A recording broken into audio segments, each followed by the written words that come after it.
1556. A man is carrying books down from his library roof when he hears the call to prayer. He tries to kneel. His foot catches in his robe. He falls down the stairs. He dies 3 days later. He is 47 years old.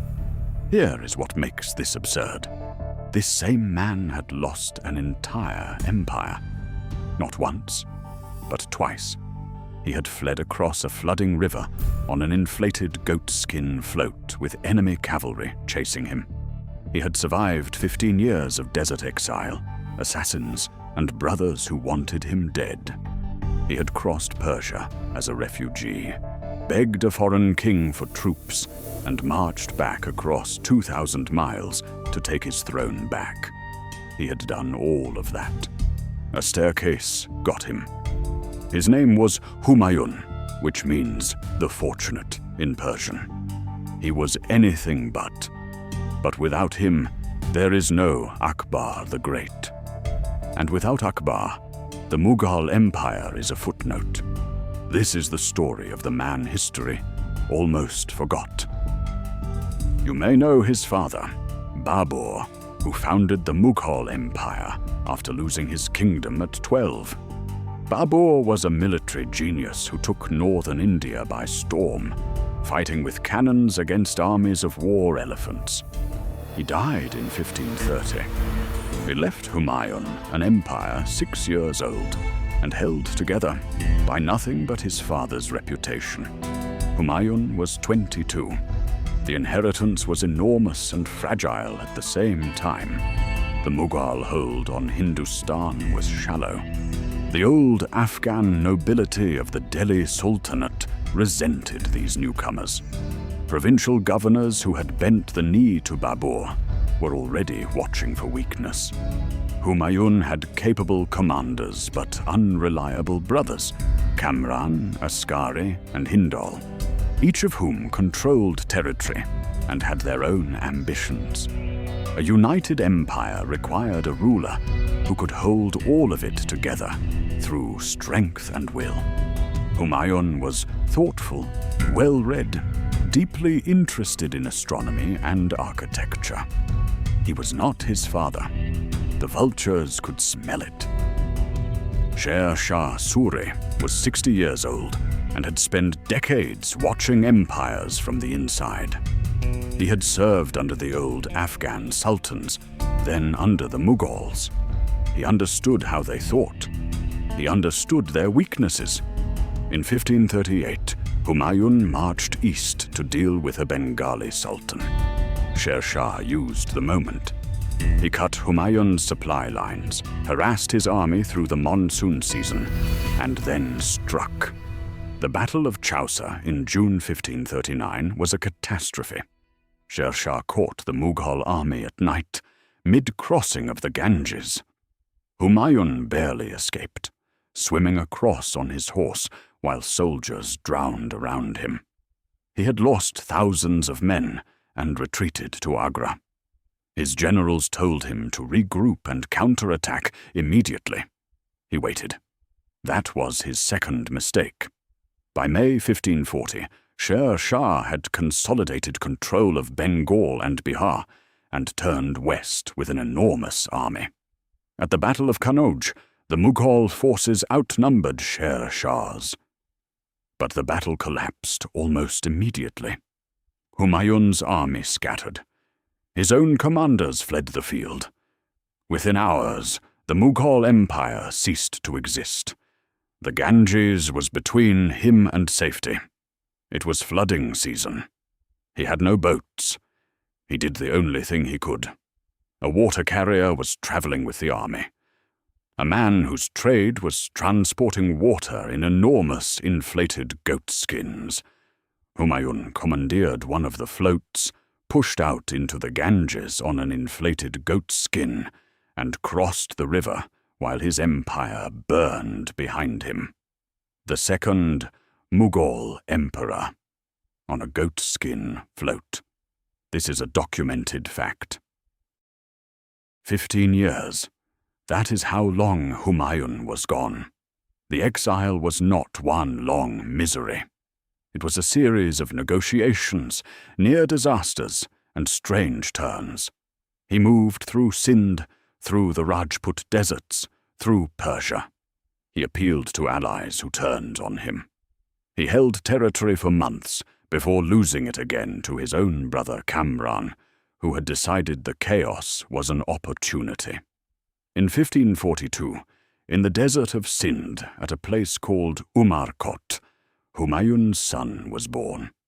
The birth took place in a Rajput fortress, while Humayun was a guest on borrowed tolerance. They named the boy Jalal-ud-Din Muhammad. History would call him Akbar. The infant was wrapped in cloth because the exile court had nothing suitable for a royal birth. Humayun reportedly handed out pieces of a musk pod to distribute to his nobles in place of gold coins he did not have. He eventually reached the Safavid court of Shah Tahmasp in Persia. This was the turning point. But it came at a price. Shah Tahmasp was Shia Muslim. The Safavid Empire was built on Shia identity. If Tahmasp was going to lend his army to a Sunni Mughal exile, he wanted something in return. Humayun converted. Temporarily, formally, publicly.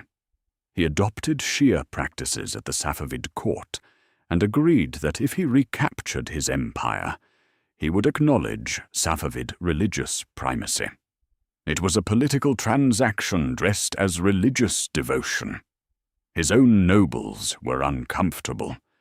Humayun did it anyway. He needed those 12,000 troops more than he needed theological consistency. With Persian backing, Humayun moved.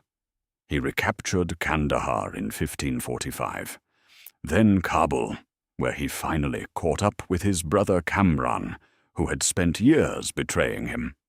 He had Kamran blinded, the traditional Mughal punishment for a rival who could no longer be trusted, and sent him to Mecca. Then he turned east. Sher Shah Suri was dead by now, killed in 1545 when a gunpowder accident blew up during a siege. His empire had fractured among his sons, then among Afghan warlords competing for the pieces. The moment was exactly right. In 1555, 15 years after losing everything at Kannauj, Humayun fought back into Delhi. The city fell without a major battle. He entered as emperor for the second time. The courtiers who had survived, the administrators who had lived through the Sur interregnum, the people who still remembered Babur, they all received him back. He had done what almost no ruler in history has done. He had lost an empire and taken it back. 6 months later, he was dead. January 27th, 1556. Humayun was in the Sher Mandal, a small octagonal library tower in Delhi that he had turned into his observatory and reading room. He had filled it with books. He went there in the evenings to read and to study the stars. That evening he was descending the stairs with an armful of books when the muezzin called the evening prayer. The azan. Humayun, throughout all his disasters, had remained a deeply religious man. He tried to kneel immediately, as was his practice whenever he heard the call to prayer. His foot caught in the hem of his long robe. He fell down the stone stairs. He survived the fall. He lived 3 days more, long enough for the word to spread and the succession to be arranged. His son Akbar, 13 years old, still on campaign in the Punjab, was declared emperor by Humayun's most loyal general, Bayram Khan, before the news of his father's death could trigger chaos. Akbar was 13. He would rule for 49 years. He would become the greatest Mughal emperor, the most enlightened ruler of the 16th century world, reforming laws, eliminating the jizya tax on non-Muslims, building an empire that genuinely tried to hold Hindus and Muslims and Sikhs together under one administration. None of that happens without the 15 years his father spent refusing to give up. His son would grow up to become Akbar the Great, one of the most enlightened rulers in history. But none of that happens without this story. Humayun's name meant the fortunate. By one reading, he wasn't. By another, he was the most fortunate man in Mughal history. Because the one thing that finally killed him was not an enemy, not a traitor, not a battlefield. It was a moment of prayer. He died trying to kneel before God. For an emperor who spent 30 years being knocked down, that is almost the right way to go.